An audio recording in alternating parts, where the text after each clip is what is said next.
എന്തായാലും ജനങ്ങളുടെ പരാതി മുഴുവൻ CPM-കാരങ്ങ് തീർത്തിരിക്കുകയാണ്. എങ്ങനെയാണെന്ന് അതിശയം തോന്നുന്നുണ്ടോ? എന്താണ് പറയാൻ വരുന്നതെന്ന്? കാരണം എപ്പോഴും എല്ലാവരും പറയുന്നത് പെണ്ണുങ്ങളെ ഇറക്കിയാണ് ഇവര് കോൺഗ്രസ്സുകാരെ തീർത്ത് കളയുന്നതെന്ന്. അപ്പൊ ആ പരാതി മാറ്റി അയ്യപ്പനെ ഇറക്കിയിരിക്കുകയാണ്. അയ്യപ്പനെ അല്ല, അയ്യപ്പന്റെ സ്വർണം എല്ലാം കൂടെ എവിടെയോ കൊണ്ടുപോയിട്ട് ഇപ്പൊ അതെല്ലാം കൂടെ കൊണ്ടുവന്ന് VD സതീശന്റെ തലയിൽ വെക്കുവാണ്. ഇപ്പൊ ഏറ്റവും ഒടുവിലായിട്ട് വന്ന റിപ്പോർട്ട്. ഞാൻ ആദ്യം വിചാരിച്ചിരുന്നത് വിജയ് മല്യ കൊണ്ടുവച്ചത് ചെമ്പാണെന്ന് ഇനി പറഞ്ഞ്, കാരണം അയാൾ ചോദിക്കാനും പറയാനും എന്തായാലും ഇനി വരാൻ പോകുന്നില്ല എന്ന് ഉറപ്പുള്ളത് കൊണ്ട് വിജയ് മല്യയുടെ തലയിൽ വെക്കുമെന്നാണ് വിചാരിച്ചത്. പക്ഷെ അങ്ങനെയല്ല, ഇത് നേരെ വന്ന് VD സതീശന്റെ തലക്കിരിക്കുവാണ്. അപ്പൊ ഈ ഇടതുപക്ഷം വിചാരിക്കുന്നത് പോലെ തന്നെ ഈ കാര്യങ്ങൾ മുന്നോട്ട് പോയി ഇനി VD സതീശനെ ഈ ഇതുകൊണ്ട് ഒതുക്കാൻ പറ്റുമോ?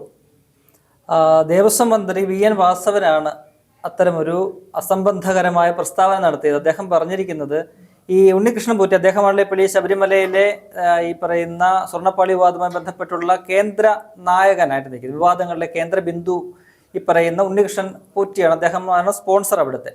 അപ്പൊ മൂപ്പരെ ഇറക്കിയിരിക്കുന്നത് അദ്ദേഹത്തിന് പിന്നില് VD സതീശനാണ് എന്നൊരു നരേഷനാണ് ദേവസ്വം മന്ത്രിയായി VN വാസവൻ നടത്തിയിരിക്കുന്നത്. അദ്ദേഹം എന്ത് അടിസ്ഥാനത്തിലാണ് പറഞ്ഞതെന്ന് അറിയത്തില്ല. അദ്ദേഹത്തിന് എന്തെങ്കിലും തെളിവുണ്ടെങ്കിൽ അദ്ദേഹം അത് പുറത്തു വിടുകയാണ് വേണ്ടത്.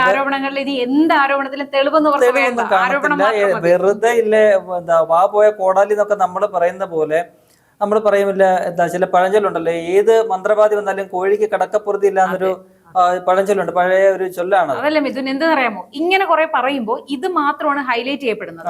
അപ്പൊ ഈ പറയുന്നതെല്ലാം VD സതീശൻ പ്രതിസ്ഥാനത്ത് എന്ന ഒരു രീതി അടുത്ത കാലത്തായിട്ട് ആൾക്കാർ നോക്കുമ്പോ എന്താണ്, VD സതീശൻ കുഴപ്പക്കാരനാണ് എന്ന ഒരു കാര്യം ആൾക്കാരുടെ മനസ്സിൽ അത്രേ ഇവർക്ക് ഉദ്ദേശമുള്ളൂ. അത് തെളിയിക്കപ്പെടണമെന്നൊന്നും ഇവർക്ക് ഇന്റൻഷൻ ഇല്ല.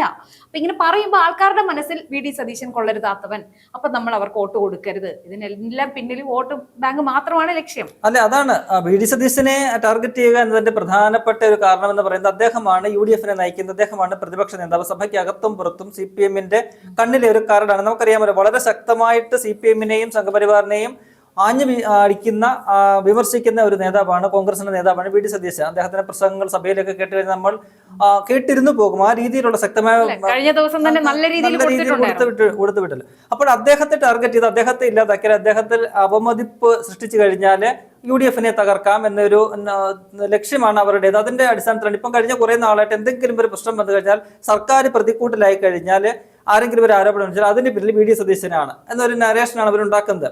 അതിന്റെ ബാക്കി പത്രമാണ് ഇപ്പോൾ ഈ ഉണ്ണികൃഷ്ണൻ പോറ്റിയെ അദ്ദേഹത്തെ കൊണ്ടുവന്നതിന് പിന്നില് ഈ VD സതീശനാണ് എന്ന് പറയുന്നത്. എന്താണ് അതിന്റെ ഒരു സാങ്കത്യം എന്താണ്? ഇപ്പോൾ ഇത് കേസ് ഹൈക്കോടതിയുടെ പരിഗണനയിലിരിക്കണം. ഹൈക്കോടതിയുടെ ദേവസ്വം ബെഞ്ച്, രണ്ടംഗ ബെഞ്ച് വളരെ ഗൗരവമായിട്ട് ഈ വിഷയം പരിഗണിച്ചുകൊണ്ട് ഇന്നലെ ഒരു ഇടക്കാല ഉത്തരവ് ഇറക്കിയിട്ടുണ്ട്. അതിനകത്ത് വളരെ ഗുരുതരമായ നിരീക്ഷണങ്ങളും വിമർശനങ്ങളുമാണ് കോടതി നടത്തിയിരിക്കുന്നത്. ഭാരതീയ ന്യായ സംഹിത അനുസരിച്ച് കേസെടുക്കാവുന്ന പല കുറ്റങ്ങളും തങ്ങൾക്ക് പ്രഥമ ദൃഷ്ട്യാ കണ്ടെത്താൻ കഴിഞ്ഞു എന്നാണ് കോടതി പറയുന്നത്. ഒപ്പം തന്നെ ഇതിനകത്ത് രണ്ട് റെസ്പോണ്ടൻസിന്റെ കാര്യം പറയുന്നത്. ഒന്ന് ഉണ്ണികൃഷ്ണൻ പോറ്റി, അദ്ദേഹം 7ാമത്തെ റെസ്പോണ്ടന്റ് ആണ്. അടുത്തത് 8ാമത്തെ റെസ്പോണ്ടന്റ് എന്ന് പറയുന്നത് ഈ പറയുന്ന ഈ കാര്യങ്ങൾ ചെയ്ത സ്വർണം പൂശിയ സ്മാർട്ട് ക്രിയേഷൻസ് ചെന്നൈയിലെ ഇവരെ രണ്ടുപേരെ മാത്രമല്ല, ചില ദേവസ്വം ബോർഡിലെ ഉദ്യോഗസ്ഥർക്ക് പോലും ഇതിനകത്ത് പങ്കുണ്ട്, അവർ കൂടി ഇതിനകത്ത് പങ്കാളികളാണ് എന്ന് കോടതി അസന്നിഗ്ധമായിട്ട് ആ ഉത്തരവിൽ പറയുന്നുണ്ട്. അപ്പോൾ എന്നിട്ട് കോടതി തന്നെ പറയുകയാണ്, ഞങ്ങളൊരു എന്താണ് പറയുക, ഒരു അന്വേഷണ സംഘത്തെ നിയോഗിക്കുകയാണെന്ന് പറഞ്ഞിട്ടാണ് ADGP ആയിട്ടുള്ള H വെങ്കടേഷിന്റെ നേതൃത്വത്തിലൊരു സംഘത്തെ നിയോഗിച്ച് മുന്നോട്ട് കൊണ്ടുപോകുന്നത്. അദ്ദേഹം പറയുന്നുണ്ട്, വലിയ രീതിയിൽ കോടതി പറയുന്നത് വലിയ രീതിയിൽ ഇതിനകത്തൊരു സ്വർണ്ണ മോഷണം നടന്നു എന്ന് ഞങ്ങൾക്ക് ബോധ്യപ്പെട്ടിരിക്കുന്നു, അതുകൊണ്ട് തന്നെ വളരെ ഗൗരവമായിട്ടുള്ള ഒരു അന്വേഷണം വേണമെന്നാണ് കോടതി പറയുന്നത്. പ്രഥമ ദൃഷ്ട്യാ തന്നെ വളരെ ഗൗരവമായ രീതിയിൽ ദേവസ്വം മാനുവൽ ഉൾപ്പെടെയുള്ള അട്ടിമറികൾ നടന്നിരിക്കുന്നു. അതൊന്നും പാലിക്കാതെയാണ് ഈ പറയുന്ന സ്വർണം പാളി അവിടുന്ന് കൊണ്ടുപോയതും സ്വർണം പൂശിയതുമായിട്ടുള്ള പ്രക്രിയയൊക്കെ തന്നെ നടന്നതെന്ന് കോടതി തന്നെ പറയുകയാണ്.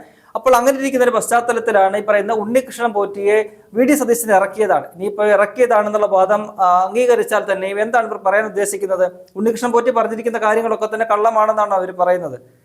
എന്താണ് അവർ ഉദ്ദേശിക്കുന്നത് മനസ്സിലാകുന്നില്ല. ഉണ്ണികൃഷ്ണൻ പോറ്റിയെ സതീശനെ ഇറക്കേണ്ട ഒരു കാര്യം എന്താണ്? ഒരു കാര്യവുമില്ല. ഈ വാർത്ത പുറത്തു വരുന്നത് ഏഷ്യാനെറ്റ് ന്യൂസാണ് ഇതുമായി ബന്ധപ്പെട്ടൊരു വാർത്ത പുറത്തുവിടുന്നത്. കാരണം ഈ 2025 ഈ പറയുന്ന സ്വർണ്ണപ്പാളികൾ ചെന്നൈയിലേക്ക് കൊടുത്തുവിട്ടു. അത് ഈ പറയുന്ന ബന്ധപ്പെട്ട് ആരെയും അറിയിക്കാതെയാണ്. സുപ്രീം കോടതിയുടെ ദേവസ്വം ബെഞ്ചൊക്കെ അറിയേണ്ട സംഭവമാണിത്.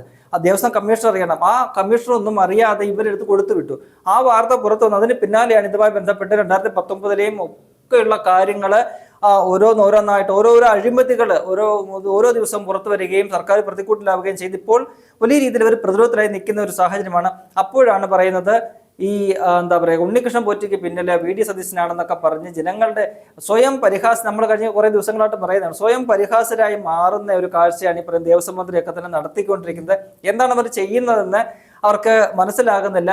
കാരണം ഇന്ന് അദ്ദേഹം ഇത്തരം ഒരു പ്രതികരണം നടത്താൻ കാരണം ഇന്നലെയും ഇന്നും ദേവസ്വം മന്ത്രിയുടെ രാജി ആവശ്യപ്പെട്ടുകൊണ്ടാണ് പ്രതിപക്ഷം നിയമസഭ സ്തംഭിപ്പിച്ചത്. 2 ദിവസം സഭ നടപടികൾ പൂർത്തിയാക്കാൻ കഴിഞ്ഞില്ല. ഏതാണ്ട് 1 മണിക്കൂറിനകത്ത് തന്നെ സഭ പിരിഞ്ഞു പോകേണ്ട സാഹചര്യമുണ്ടായി. അപ്പോൾ താൻ പ്രതിക്കൂട്ടിലാണ്, തന്റെ രാജി പ്രതിപക്ഷം ആവശ്യപ്പെടുന്നത് അനിവാര്യമായ ഒരു സംഭവമായിട്ട് മാറുന്നു എന്നുള്ളത് കൊണ്ടാണ് അദ്ദേഹം ഇപ്പോൾ VD സതീശനെതിരെ തിരിഞ്ഞിരിക്കുന്നത്. ശ്രദ്ധ തിരിച്ചു വിടുക അദ്ദേഹമാണ് ഇതിന് പിന്നിൽ എന്നൊക്കെ പറയുന്ന ഒരു അവതാരമായിട്ട് ഇപ്പോൾ ഉണ്ണികൃഷ്ണൻ പോറ്റി മാറി. നമുക്കറിയാമല്ലോ, ഈ 2016 അധികാരത്തിലേറി കഴിഞ്ഞപ്പോൾ 2011 മുതൽ 16 വരെയുള്ള കാലഘട്ടത്തിൽ ഉമ്മൻചാണ്ടി സർക്കാരിന്റെ ഭരണത്തെ അങ്ങേയറ്റം വിമർശിച്ചുകൊണ്ട് പിണറായി വിജയനൊക്കെ പറഞ്ഞത് അന്ന് അവതാരങ്ങളാണ് ഭരിച്ചിരുന്നത്, അധികാരത്തിന്റെ ഇടനാഴിയിൽ അവതാരങ്ങൾ കളിക്കുകയാണ്, അത് തങ്ങൾ അനുവദിക്കില്ല എന്നാണ് പറയുന്ന 2016 അധികാരത്തിൽ ഏറുമ്പോൾ പിണറായി വിജയൻ പറഞ്ഞത്. പിന്നീട് ഈ കഴിഞ്ഞ 9.5 വർഷത്തിനിടയ്ക്ക് 9,000-ലധികം അവതാരങ്ങൾ വന്നിറങ്ങി ഈ പിണറായി വിജയന്റെ കൂടെ നിൽക്കുകയും പിണറായി വിജയനെ പറ്റിക്കുകയും എല്ലാം ചെയ്ത കാര്യങ്ങൾ നമ്മൾ കണ്ടതാണ്. അവരോടൊപ്പം നിൽക്കുന്നതൊക്കെ നമ്മൾ കണ്ടതാണ്. അവര് ഇപ്പോൾ പുതിയൊരു അവതാരം വന്നപ്പോൾ അതിന്റെ ഒരു എന്താ പറയുക പിതൃത്വം VD സതീശനെ തലയിൽ കെട്ടിവെച്ച് രക്ഷപ്പെടാനുള്ള ഒരു നീക്കമാണ് നടത്തുന്നത്. സത്യം പറഞ്ഞാൽ ഇത് ഈ ഇടതുപക്ഷ സർക്കാരും പിണറായി വിജയനും ഒക്കെ തന്നെ മുഖ്യമന്ത്രിയും ഒരു സർക്കാരുമായിട്ട് ഇരിക്കുന്നത് കൊണ്ട് മാത്രമാണ് അവരിങ്ങനെ വളരെ ശക്തിയായിട്ട് മുന്നോട്ട് പോകുന്നത്. മറുവശത്ത് ഒരു UDF സർക്കാരോ കോൺഗ്രസിന്റെ മുഖ്യമന്ത്രി ആയിരുന്നെങ്കിൽ എപ്പോഴും രാജിവെച്ച് പോകേണ്ട ഒരു സാഹചര്യമാണിത്. അമ്മാതിരി സ്റ്റേറ്റ്മെന്റ് ആണ്, അമ്മാതിരി നിരീക്ഷണമാണ് കോടതി ഇന്നലത്തെ ആ ഇടക്കാല ഉത്തരവിൽ നടത്തിയിരിക്കുന്നത്. അതല്ല, ഇതിപ്പോ ഭരണം UDF-ന്റെ കയ്യിലായിരുന്നു, ഇങ്ങനൊരു സംഭവം റിപ്പോർട്ട് ചെയ്യപ്പെടുന്നു എങ്കിൽ ഈ കേരളം കത്തിക്കാൻ LDF നിൽക്കില്ലായിരുന്നു.